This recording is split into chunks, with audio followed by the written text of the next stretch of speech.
Ok Google, joue une musique épique. Ça marche. Je lance Epic Soundtracks sur Spotify.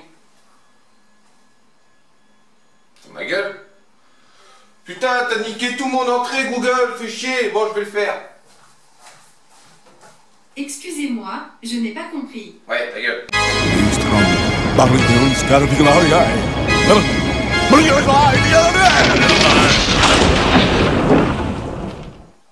Et salut à tous, j'espère que vous allez bien. Du coup, vous vous en doutez, aujourd'hui on teste enfin une nouvelle machine, c'est trop bien. Du coup, je vous ai pas fait d'unboxing en bonne et due forme parce que d'une part, je sais pas bien le faire. D'autre part, j'aime pas ça, voilà. J'ai tout déballé, j'ai viré tous les plastiques qui font du bruit, toutes les mousses, tout ça. On se retrouve avec que l'essentiel et on part sur une vidéo présentation du coup. Donc cette machine, je vais vous la présenter en plusieurs vidéos. On va aujourd'hui faire le tour de la machine, faire des gros plans, voir ce qui se passe. Je vais vous expliquer un peu ce que j'en pense. Deuxième vidéo, on fera bien sûr la test. On va imprimer des pièces, des tortures test. On va tester la résine parce que j'ai de la résine avec. Et la troisième vidéo, on fera sûrement les comparatifs avec ce que j'ai déjà, c'est-à-dire les Lego Mars. Parce que je vais vous expliquer après, ça c'est vachement prometteur ce qu'il y a sur le papier. Et puis peut-être une troisième imprimante résine qui devrait arriver. On verra, peut-être, je sais pas, je dis rien. En tout cas, elle sera pas rouge. Du coup, j'ai échangé directement avec la société Frozen. Qui m'ont dit bah ok, envoie les liens, ils ont regardé, ils ont fait le tour et puis bon, ils ont dit ok, on t'envoie une machine. Pour commencer, on t'envoie la petite, la Frozen Sonic Mini, pardon. Machine, pardon, assez particulière. On reste sur le même principe de cuisson de résine, donc de polymérisation pardon, de la résine via un module UV. Sauf que celle-ci est... L'erreur s'est produite. Réessayez dès que vous pouvez. Ta gueule. Sauf que celle-ci est un peu différente, notamment sur deux grands points. Ça c'est ce que j'ai vu sur le papier, j'ai pas eu de visuel, j'ai échangé avec eux, c'est ce qu'ils m'ont dit et c'est ce que j'ai trouvé sur le web. Il ne s'agit pas d'un module UV classique, il s'agit réellement d'une matrice UV, c'est-à-dire qu'on est ici sur un module avec plusieurs LED UV. Vous avez déjà certainement vu ça sur certains produits, avec un petit globe dessus en verre ou en plexi. Qui a pour effet de vraiment intensifier la puissance de la lumière et des UV. Première chose, donc le module UV est vraiment puissant. Deuxième chose, ils sont pas partis sur un écran, donc là on est sur un écran 1080, ils sont pas partis sur un écran LCD couleur 2K ou 4K comme on a vu. Ils sont partis sur un monochrome, c'est-à-dire que c'est un blanc-noir. Donc c'est pas un écran couleur à la base, donc en gros il n'y a que le blanc. Ça s'ouvre, ça fait passer la lumière. Ce qui se passe, c'est que c'est vachement plus précis du coup. Et là où l'intérêt est vraiment présent, c'est au niveau du temps. Cette bête là, elle imprime vraiment plus vite que la Lego Mars. Parce que j'ai comparé avec la Lego Mars du coup dans mon trancheur. À titre d'info, j'ai mis une pièce lambda au hasard. J'étais à... A few moments later. J'étais à 6h30 d'impression en la tranchant via Sheetbox sur le profil des Lego Mars. Cette imprimante a aussi son profil dans Sheetbox. Je l'ai mis, j'ai retranché la même pièce de la même taille, je suis tombé à 3h20. J'ai divisé par 2 mon temps d'impression et ça c'est vachement plus intéressant. Du coup au niveau de la résine, eux ils m'ont envoyé un Rapid Black et ils m'ont envoyé un Aqua Green. Un peu bleu ciel, d'accord. C'est des 500 grammes, des pots de 500 grammes. Tac, tac, tac, je regarde ce qu'il y a écrit dessus. Il n'y a rien de particulier à part les conditions d'utilisation et d'avertissement, de sécurité, tout ça. Ce qui est cool, c'est que leur pot, leur bouteille est graduée. Ça, c'est vachement cool. Alors oui, en effet, on voit pas à travers, mais ça nous donne quand même une idée plutôt sympa. Donc sur le papier dans le slicer, j'ai vu quelque chose d'intéressant, c'est qu'actuellement au niveau de ma Lego Mars, je cuis les 5 premières couches à 60 secondes, puis je passe à 8 secondes de cuisson par couche. Donc ça monte. Ici, le profil de base, il nous cuit les 5 premières couches à 25 secondes. Et là, écoutez bien, chaque couche suivante va cuire à 1,8 secondes. C'est juste un truc de fou.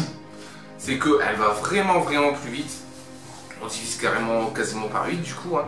Et puis ce qui est intéressant aussi, alors ça j'ai pas vu de retour sur le web mais c'est eux qui me le disent, c'est que du coup grâce à cette précision et grâce à cette puissance de matrice UV, on va pouvoir aussi s'amuser à passer des résines pour DLP, des résines DLP. Et ça c'est quelque chose de vachement plus intéressant aussi, on y reviendra par la suite, si on a l'occasion de tester on testera, donc on verra. Donc là ce qui se passe c'est que je vais vous présenter la petite boîte qu'il y a dedans. Hein. J'ai le petit livret, alors je ne sais pas si, je vous avouerai que j'ai pas regardé s'il est en français. Ah ça c'est du chinois, ok, et ça c'est de l'anglais, ok, il n'y a pas de français du coup.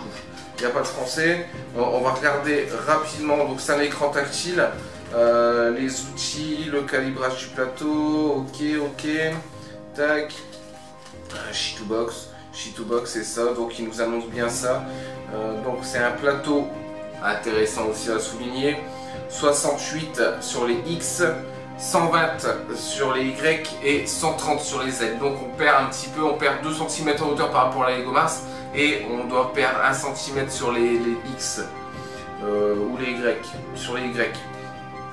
Voilà, en soi elle est plus petite, ça je le savais. Par contre si vraiment elle imprime plus rapidement, ça devient vraiment intéressant. Et en effet, voilà les paramètres, les prérequis donc pour la cuisson de la résine avec cette machine. Donc 6 premières couches à forte cuisson, à longue cuisson. Ce qu'ils appellent longue cuisson du coup c'est 20 secondes et un temps d'exposition par couche de 1,5 secondes, ce qui est vraiment très peu. C'est impressionnant, c'est vraiment impressionnant. On fera nos tests hein, avec la résine là et puis avec de l'autre résine, on va faire les tests, il n'y a pas de souci. Je vais laisser le slicer par défaut, en ce moment il y a 25 secondes par première couche puis 1,8 secondes par couche, ça je laisserai par défaut, on verra bien. Hop. Donc après c'est en anglais, là maintenant on part tout de suite sur un presque gros plan de voir ce qui se passe dans la petite boîte d'accessoires, ce qui se passe dans la petite machine et puis on y va. Hop, donc vous voyez plus ma tronche mais c'est pas bien grave, on est là pour ça. Je vais reculer un petit peu l'imprimante. Voilà. Du coup, avec l'imprimante on a cette petite boîte, donc elle arrive super bien emballée, ça y a pas de souci, faites-moi confiance, de la mousse, du cellophane, du plastique partout, ça y a aucun problème. C'est pas éco-friendly mais au moins elle arrive en sécurité.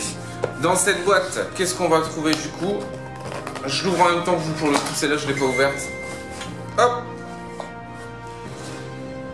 Ok. On a un petit entonnoir, donc pour reverser la résine du bac vers les bouteilles, ok. Bon, il n'y a apparemment pas de filtre, on verra par la suite. Juste un entonnoir. Hop. On a un petit sachet de spare. Alors du coup, qu'est-ce qu'on va trouver là-dedans? De la visserie et des petits tampons. Ça doit être de la visserie de rechange pour le plateau et puis des petits tampons, à mon avis des tampons de protection pour mettre sur les trous des vis. On verra ça après, derrière, peut-être, on verra, on va voir ça. Ok. On a une clé Allen, un côté classique, un côté bourron comme j'aime, ça abîme beaucoup moins la visserie. Ok, ça c'est good. On a une clé USB. Pour le coup, pas un lecteur de carte, c'est une vraie clé USB de 8 Go 2.0. Ça, c'est plutôt cool aussi. Voilà, parfait. Et on a apparemment... On va regarder ça si elle veut venir. Ah ouais, ça colle bien. Ouais, elle est pas sur ses tampons. On a les petits tampons pour pas qu'elle glisse, parce que là, c'est vrai qu'elle glisse pas mal. Elle est directement sur le plastique. Donc on a les petits tampons à mettre pour éviter qu'elle ne glisse. Ok, ça c'est bon. On a des gants. On a 2 gants en fait. Donc pensez à racheter des gants. Voilà, on a 2 gants. Assez épais toutefois. Peut-être sont-ils réutilisables. Avec une texture au bout des doigts. Ils sont bien épais. C'est pas des gants classiques. C'est pas mal. On a la prise d'alimentation. Je vais me mettre dans le cadre, hein, ça sera mieux. Hop, je vais bouger ça là. On est sur du coup prise de standard, hein, apparemment c'est pas de chez eux ça. 24 volts, 1,5 ampères. Ok. Hop. On a... Ah, ça c'est cool. Ça c'est sympa, c'est pas toujours fourni. On a 2 spatules. Une en fer et une en plastique. Pourquoi? Celle en fer va vous servir à enlever les pièces du plateau. Celle en plastique va vous servir pour le fond du bac et le FEP. Surtout pas utiliser celle en fer pour le fond du bac, parce que vous allez niquer le FEP au fond. Et celle en plastique pour décoller les pièces, de toute façon ça risque de casser avant la pièce. Donc ça sert à rien, donc pensez bien. Elle est assez fine, elle est affûtée, c'est cool, ça c'est vraiment bien dur à penser. Hop. Et puis on a notre plateau. Plateau tout en métal, une sorte d'alu, métal, voilà. Assez épais. Brossé, il a été poncé, ça c'est bien. Ça veut dire qu'on minimisera les fades dus à la croche. Ça c'est plutôt cool. Ah, plateau tout simple. Hein. On aurait peut-être aimé qu'il soit... ah ouais, on aurait peut-être aimé qu'il soit biseauté sur le dessus. L'idée c'est que... Voilà, la Lego, le plateau est un petit peu en chapeau comme ça, en biseau. Donc quand ça va remonter comme ça permet à la résine de couler. Donc là on va peut-être avoir un peu de rétention de résine, vu que le plateau va être de niveau, ça va certainement stocker un peu de résine au milieu, et là du coup, on verra l'usage. Bon, en soi c'est pas méchant. On verra l'usage. Hop. Ok. Ce que je vous propose c'est de reculer un petit peu la caméra. Et puis on va passer au cœur de ce colis, à la machine. Nous y voilà, du coup, hors cam, j'ai mis les petits patins sous les... Voilà, ça bouge plus, hein, sous les pieds, ça, vous avez pas... Voilà, c'est pas intéressant que je filme. Ok, du coup, on décloche.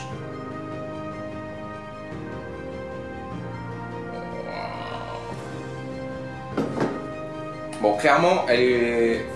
on voit que c'est qualitatif. Ce que j'aime déjà, dès le départ, ce que je vois, c'est que il y a... Alors, je remarque déjà qu'il y a 2 versions. C'est que sur Internet, sur leur site... Et sur le visuel qu'ils m'avaient envoyé, j'avais un bac qui était beaucoup plus joli que ça, c'est dommage. J'avais un bac comme la cloche, en plastique UV rouge, je trouvais ça super joli. Bon, après en soi là j'ai un bac alu, donc c'est bien aussi. On va pas se plaindre, hein. Ce que j'aime, tais-toi. Ce que j'aime déjà, voilà. Donc on est sur un rail linéaire, on a un anti-backlash apparemment. Tout est en anodisé, en fer, en alu, c'est super beau, c'est super mat, c'est voilà. La finition est vraiment jolie. Hop, si vous voulez voir un peu du coup, ce qui est intéressant, je vais enlever le plateau, vous allez mieux voir ce que je vais vous montrer. Alors ça par contre c'est pas intéressant. Il faut dévisser entièrement les vis et du coup soulever le plateau. Ça c'est chiant. Voilà, avec la Mars. Je dévisse de 2-3 tours et je fais glisser le plateau. Hop, c'est chiant sans être chiant, attention, hein, c'est juste qu'il faudra du coup que votre... comme avec le plateau, faut penser que ça va arriver quelque part par là, voilà. Donc faut bien relever la tête pour pouvoir enlever le plateau facilement, mais c'est qu'un détail. Là, sur la Lego Mars, ce qu'on peut remarquer, c'est que la vis sans fin, la tige filetée, va directement dans le moteur. C'est que si un jour le moteur crame, ou plus dans ce sens là c'est mieux, si un jour j'ai un souci avec ma tige filetée, je sais pas, elle est tordue, elle vrille, peu importe, sur la Lego Mars je dois tout changer. Là potentiellement, si je comprends bien, j'enlève ce cache là, je dévisse le coupleur, le moteur est sur la machine, j'ai juste à changer ma tige filetée. C'est plutôt cool. On est sur un rail linéaire. On a, alors j'ai plus de mémoire, mettez-le en commentaire, les fameux chariots linéaires là qui ont une super réputation, qui fonctionnent super bien. On a notre écran LCD du coup monochrome ici, protégé, bon ça voilà, la finition au Chatterton. On aime, on n'aime pas, voilà, ça aurait été bien d'avoir un truc mieux fini. Bon après je me dis que si un jour je dois changer l'écran, c'est plus facile. En parlant de l'écran, c'est super intéressant, c'est que du coup que c'est un monochrome. Sur la Lego Mars, il est annoncé pour une durée de vie, parce que faut bien comprendre que sur ce genre d'imprimante, les écrans sont des consommables. Durée de vie Lego Mars 500 heures. Là, il nous a annoncé pour une durée de vie de 2000 heures. C'est juste un truc de malade. c'est que moi ça fait 1 an bientôt que j'ai ma Lego Mars. Voilà, j'ai pas de souci avec l'écran, tout va bien. Je me dis que là, ça va durer combien de temps, quoi, c'est trop bien. Hop. Ok, on a fait le tour, on a un écran tactile en façade. Rien de particulier. Là, il n'y a pas leur marque, c'est pas écrit dessus, c'est écrit derrière, mais c'est marrant, ils ont pas mis d'estampillage Frozen quelque part, machin, tout ça. On est sur une coque, sur un carter. Si je comprends bien, c'est du plastique. Tout le tour est en plastique et les Lego Mars c'est en alu. Voilà. Par contre, la structure est imposante. En dessous, on a bien toute une grosse plaque d'alu. Là, on a de quoi ventiler la LED. Je l'ouvrirai un jour parce que dans les Lego Mars, là, on a un ventilateur qui vient refroidir le module de LED. Donc là, on n'a pas la même matrice. Donc là, on a la matrice LED. Est-ce que ça demande moins de refroidissement?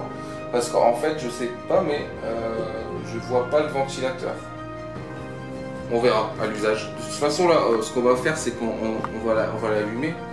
Et puis, on va faire un premier réglage de plateau. On va voir comment ça se passe ensemble. Puis on s'arrêtera là pour la vidéo. On fera une seconde vidéo avec des tests. Voilà. On imprimera des tortures tests. Certainement qu'il y a quelque chose dans la carte SD, du coup on va imprimer. Donc on verra ça. Hop, du coup je vous mets pour le coup bien pour commencer au-dessus de l'imprimante. Le premier test qu'on va faire, du coup, on va enlever le VAT. Et puis on va tester. On voit que c'est neuf, hein. L'écran LCD pour commencer. Voir si tout s'allume bien, voir si tout va bien de ce côté-là. Bon, moi on ira pas plus loin s'il va pas. Mais il va aller. Donc, hop. On allume la machine. Donc on a une animation, ça vous la voyez pas. Oh si vous la voyez en fait, Frozen qui se passe là. Ok, donc je reprends mon petit livret quand même parce que c'est une nouvelle machine. Tout simplement, bah, c'est assez facile en fait. Tools, test LCD. Ouais, en effet. Alors, oh putain. Alors je me suis mis au-dessus. En effet, ça éblouit pas. Ouais, voilà, vous voyez. Ça éblouit vraiment pas comme ça sur la Lego Mars. Hein. Oh ouais, c'est puissant. On voit vraiment le... C'est marrant, on voit les petites bulles. On voit vraiment qu'on est sur un module LED intéressant. Ok, donc ça, l'écran fonctionne. Ça, c'est déjà une très bonne chose. Et puis, il fonctionne vraiment bien pour le coup.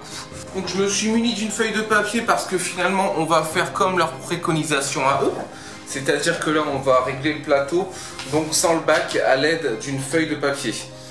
Donc, je vais voir si je peux pas zoomer un petit peu plus pour vous.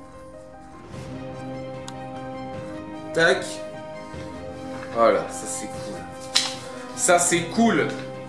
Du coup, l'idée ici, alors je pourrais pas tout avoir, et le plateau et la machine, machin, mais c'est pas grave. Je vais faire ça comme ça. L'idée ici, c'est de dévisser du coup les 4 premières vis de chaque côté du plateau. Elles sont pas vissées très fort. Ça tombe plutôt bien.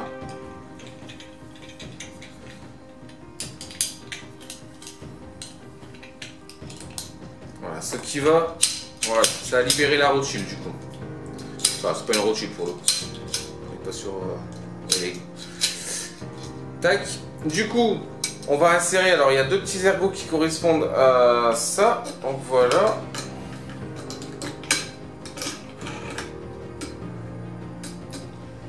J'ai fixé mon plateau sur ma tête du coup. Donc, dans l'idée,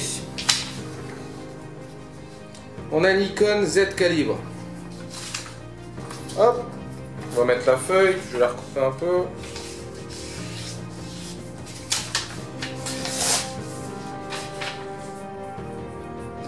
Donc, take off the resin vat. On l'a enlevé. Enlevez votre bac de résine, c'est fait. Put 1 pieces of paper on LCD. On a mis un bout de papier sur le LCD. Unscrew 4 screws on build platform. Ok, on a dévissé les 4 vis de la plateforme de construction avec mon super accent anglais. Ok, on fait next. ça descend. Alors ce que je remarque vraiment, c'est que j'ai pas entendu de ventilateur encore. Là, ça va, si vraiment ce module LED n'a pas besoin de ventilation, c'est un truc de malade. Et là, je vais imprimer jour et nuit. Là, ça va être fou. Ok, donc ça va descendre. Il y a le petit capteur optique qui est là qui devrait faire son affaire. Donc on va voir le plateau remonter. Hop. Et voilà, logiquement notre Z offset est réglé. Du coup, c'est comme sur la Lego Mars. On va juste maintenir le plateau. Pas appuyer comme un bourrin, ça sert à rien. Et là, par contre, on a 4 vis à serrer. Donc, on va faire un premier serrage en quinconce.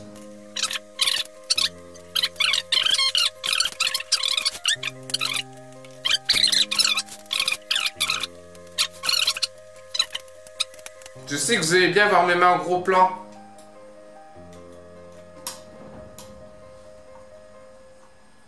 Donc make sure the paper is not moving, he is moving juste légèrement, donc c'est bon. Donne. Ça remonte.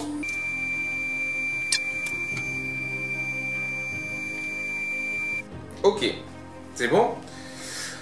Bah écoutez, tout a l'air ok. Voilà, donc ce qu'on va faire, c'est qu'on va mettre fin à cette vidéo ici. Pour rappel, du coup, écran monochrome plus LED, matrice LED UV. Gain de temps phénoménal. Champ des possibles au niveau des résines, DLP, SLA.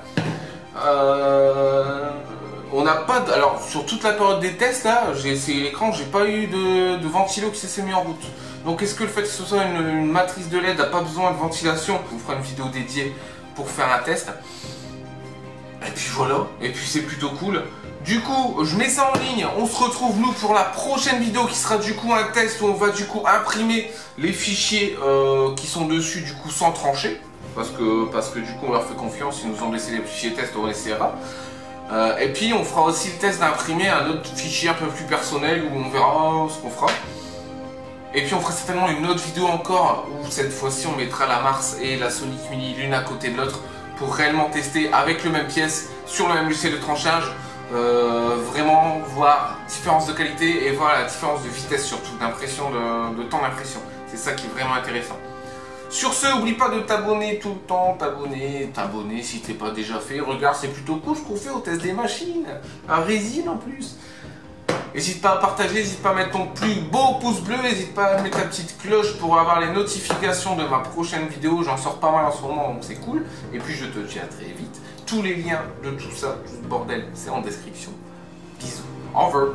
Oh merde, j'ai fait le over d'Amixem, j'avais promis de jamais le faire.